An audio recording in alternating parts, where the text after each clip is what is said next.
خدا کے لیے اپنی بیٹیوں کو ہر حال میں جائیداد سے ان کا حق دیجیے۔ میرے ایک انتہائی معزز قاری صاحب دوست ہیں جو کہ امریکہ میں مقیم ہیں۔ انہوں نے مجھے 15,000 روپے بھیجے اور کہا کہ کسی حقدار تک پہنچا دیں۔ میں نے نظر دوڑائی تو مجھے بظاہر ایسا کوئی گھر نظر نہ آیا۔ میں نے وہ رقم اپنی والدہ صاحبہ کے ہاتھ پر رکھ دی اور ان سے کہا کہ آپ مجھ سے بہتر جانتی ہیں، آپ کسی حقدار تک یہ رقم پہنچا دیں۔ جب میں نے والدہ کو رقم پکڑانا چاہی تو اس وقت وہ تلاوت قرآن کر رہی تھیں۔ انہوں نے مجھے کہا کہ آپ یہ رقم اپنے پاس رکھو، میں تلاوت سے فارغ ہو کر آپ کو ناشتہ بنا دوں گی، اس کے بعد ناشتہ کر کے آپ میرے ساتھ چلنا، میں آپ کو ایک گھر میں لے جاؤں گی، وہ لوگ حقدار ہیں، آپ یہ رقم ان کو دے دینا۔ میں نے والدہ کی بات مان لی اور انتظار کرنے لگا۔ میری والدہ صاحبہ نے تلاوت قرآن سے فارغ ہو کر مجھے ناشتہ بنا کر دیا۔ ناشتہ بنا کر دینے کے بعد انہوں نے برتن وغیرہ سمیٹے، تب تک تقریباً صبح کے 10 بج چکے تھے اور ہمارے علاقے کے سب سے بڑے زمیندار کی بہن کے گھر جا پہنچے جس کا نام سریا تھا۔ سریا کی حالت دیکھ کر میرے پاؤں کے نیچے سے زمین نکل گئی۔ گھر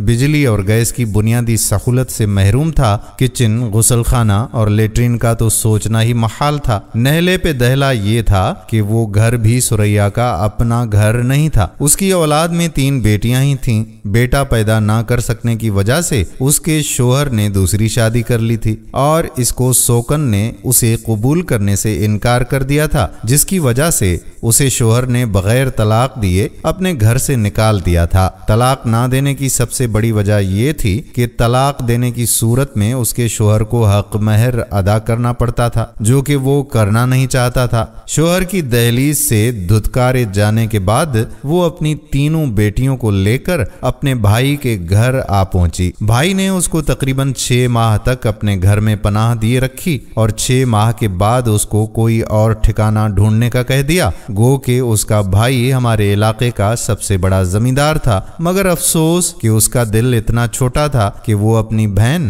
اور اپنی بہن کی 3 بیٹیوں کو کھانا نہیں دے سکتا تھا۔ بھائی کے گھر سے وہ ذلیل اور رسوا ہو کر نکلنے کے بعد اپنا جہیز کا سامان جو کہ اس کے شوہر نے گھر سے نکالتے وقت اسے واپس کر دیا تھا وہ اٹھانا چاہا، مگر اس کے بھائی نے وہ سامان اٹھانے سے یہ کہتے ہوئے منع کر دیا کہ وہ 6 ماہ تک یہاں رہی ہے اور اس پر جو خرچ ہوا ہے اس کی مد میں اس کے بھائی نے یہ سامان رکھ لیا ہے۔ گاؤں میں ایک گھر لاوارث اور خالی پڑا ہوا تھا جس کے مکین کہیں بیرون ملک سیٹ ہو گئے تھے اور انہوں نے ہمیشہ کے لیے وہیں کام کرنا تھا۔ لوگوں نے ان کے تعلق واسطے والے لوگوں کی منت سماجت کر کے یہ گھر سریا کو دلوا دیا تاکہ وہ اپنی بیٹیوں کے ساتھ یہاں سر چھپا سکے۔ گھر میں کل 3 کمرے تھے جن میں سے فقط ایک کمرہ سلامت تھا اور دوسرے کمرے کی چھت گر چکی تھی اور تیسرے کمرے کی تو دیواریں تک زمین بوس ہو چکی تھیں۔ گھر انتہائی پرانے زمانے کا تھا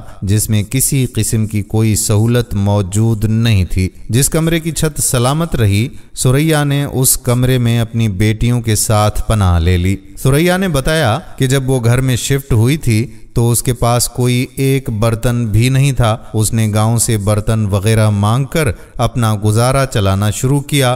وہ یہ بتاتے ہوئے رو پڑی کہ جب میں لوگوں سے برتن مانگنے جاتی تھی تو مجھے کوئی ایک پلیٹ تک دینے کے لیے تیار نہیں تھا، یہاں تک کہ ایک شخص جو اپنے کتوں کو لسی ایک دیگچے میں پلایا کرتا تھا، اس نے وہ دیگچہ سریا کو دیتے ہوئے کہا کہ اسے دھو کر استعمال کے قابل بنا لو، میں کتوں کو لسی زمین کے اندر گڑھا کھود کر ڈال دیا کروں گا۔ اور یقین کریں کہ وہ دیگچہ آج بھی سریا کے زیر استعمال تھا۔ اتنی سخت سردی میں وہ لوگ زمین پر سوتے تھے، ان کے پاس 4 پائی تک نہیں تھی، اوڑھنے کے لیے لحاف تو تھے لیکن بچھونے کے لیے کچھ نہیں تھا۔ ایک رحم دل کسان جب اپنا چارہ لے کر فارغ ہو جاتا تو اپنے گدی کی جھل، یعنی جب گدھوں پر چارہ یا بوجھ ڈالا جاتا ہے تو پہلے کچھ مخصوص قسم کے کپڑے ان پر رکھے جاتے ہیں جن کو جھل کہتے ہیں، وہ اتار کر سریا کے گھر میں رکھ دیتا تھا، جس کو نیچے بچھا کر وہ اور اس کی بیٹیاں اس کے اوپر لیٹ جاتی اور اپنا وقت گزار لیتی۔ میں بھی اس وقت اسی جھل پر بیٹھا ہوا تھا اور سوچ رہا تھا کہ اللہ تعالیٰ نے انسانوں کو کس کس آزمائش میں ڈال رکھا ہے اور اس میں انسانوں کی کیا بھلائی ہے، یہ اللہ تعالیٰ ہی بہتر جانتا ہے۔ ثریا وہ خاتون تھیں جس کے بارے میں پورا علاقہ کہتا تھا کہ وہ ایک انتہائی عیاش خاتون ہے، بلکہ اسے اور اس کی بیٹیوں کو بد کردار اور غلیظ ترین یا آسان لفظوں میں یوں کہہ لیں کہ بازاری عورتیں سمجھا جاتا تھا۔ اس کی سب سے بڑی وجہ یہ تھی کہ اس کی بیٹیاں ہر وقت ٹراؤزر شرٹ پہنے رکھتی اور گاؤں میں ٹراؤزر شرٹ پہننے کا رواج نہیں تھا، یہاں تک کہ ان کے سروں پہ بعض دفعہ دوپٹہ بھی نہیں ہوتا تھا۔ میں چاہ کر بھی اس سوال کو نہیں روک سکا اور ان سے یہ سوال بھی آخر پوچھ ہی لیا کہ آپ کی بیٹیاں ٹراؤزر شرٹ کیوں پہنتی ہیں؟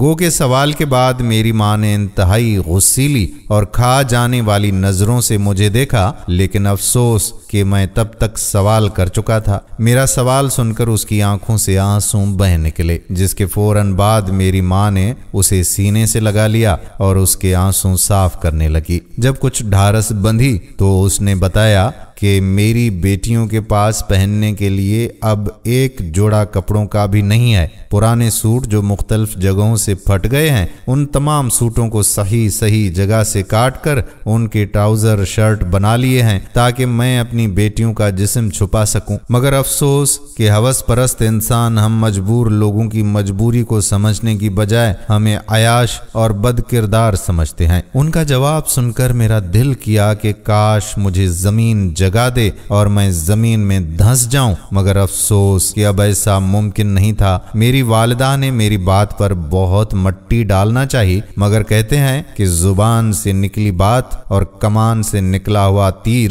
کبھی واپس نہیں آتے۔ خیر، ہمیں بیٹھے ہوئے بہت وقت گزر چکا تھا۔ میری والدہ نے مجھے اشارہ کیا تو میں نے رقم نکال کر اپنی والدہ کے ہاتھ میں پکڑا دی اور بتایا کہ اللہ تعالیٰ کی طرف سے آنٹی کے لیے مدد آئی ہے۔ امت محمدی صلی اللہ علیہ وآلہ وسلم کے سارے فرد ہی ہوس پرست نہیں ہیں، بلکہ بہت سے اچھے ہیں جو محافظ ہیں، نگہبان ہیں۔ انہی میں سے ایک میرے دوست قاری صاحب ہیں جو کہ آپ کو اور ہمیں ذاتی طور پر نہیں جانتے، نہ ہی آپ کی تکلیف دہ حالات سے واقف ہیں، لیکن اس کے باوجود انہوں نے اللہ تعالیٰ کی رضا کے لیے یہ رقم بھجوائی ہے۔ ثریا نے ہاتھ بڑھا کر وہ رقم پکڑی اور پھر واپس میری والدہ کے ہاتھ میں دیتے ہوئے کہا کہ آپ ایسا کریں کہ یہ پیسے اپنے پاس رکھ لیں، ان سے ہمیں ایک جائے نماز اور ایک قرآن پاک خرید کر دے دیں، اس کے بعد اگر کچھ پیسے بچ جائیں تو وہ رقم ہمیں دے دیجیے گا، نہیں تو پھر جو اللہ کو منظور ہوا۔ میری والدہ نے ایک بار پھر وہ رقم ان کو پکڑائی اور کہا کہ انشاءاللہ ظہر کی نماز سے پہلے پہلے آپ کے پاس جائے نماز اور قرآن پاک کا نسخہ بھی پہنچ جائے گا۔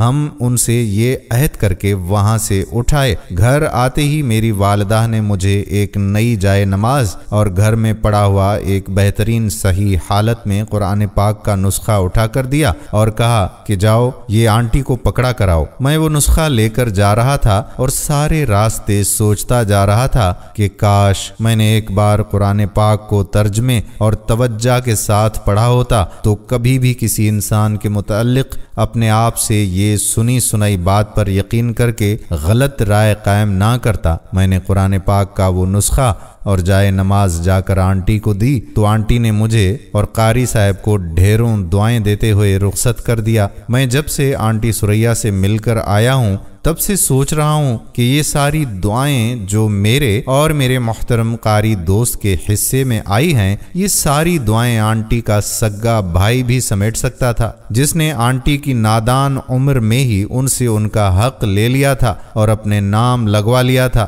مگر حیرت کی بات تھی کہ اسے اس بات پر کوئی بھی افسوس نہیں تھا کہ اللہ تعالیٰ نے اس کے ہاتھ سے اتنی بڑی نیکی کا موقع چھین لیا تھا۔ شاید اس کے اندر کی اکڑ اور تکبر اس کو یہ سوچنے ہی نہیں دیتا تھا۔ وہ آج بھی سفید لباس، سفید پگڑا لیے ڈیرے پر بیٹھ کر گاؤں کے غریب غربا پر اپنی چودراہٹ دکھایا کرتا تھا۔ خیر، یہ اس کا اور اس کے رب کا معاملہ تھا یا اس کا اور اس کی بہن کا معاملہ تھا۔ میرا آپ لوگوں کو یہ واقعہ سنانے کا مقصد صرف اتنا ہی ہے کہ آپ ہر حال میں اپنی بیٹیوں کو ان کا حصہ ضرور دیں، تاکہ کل کو خدا نہ خواستہ اگر آپ کی بیٹی پر زندگی میں کوئی امتحان آ بھی جائے اور اس کے بھائی اس کو سہارا نہ بھی دیں تو اس کے پاس اتنا ضرور ہو کہ وہ وہیں کہیں اپنا سر چھپا کر بیٹھ سکے، اپنے بچوں کو لے کر پناہ لے سکے۔ اللہ تعالی ہم سب کو راہ ہدایت پر چلنے والا بنائے، آمین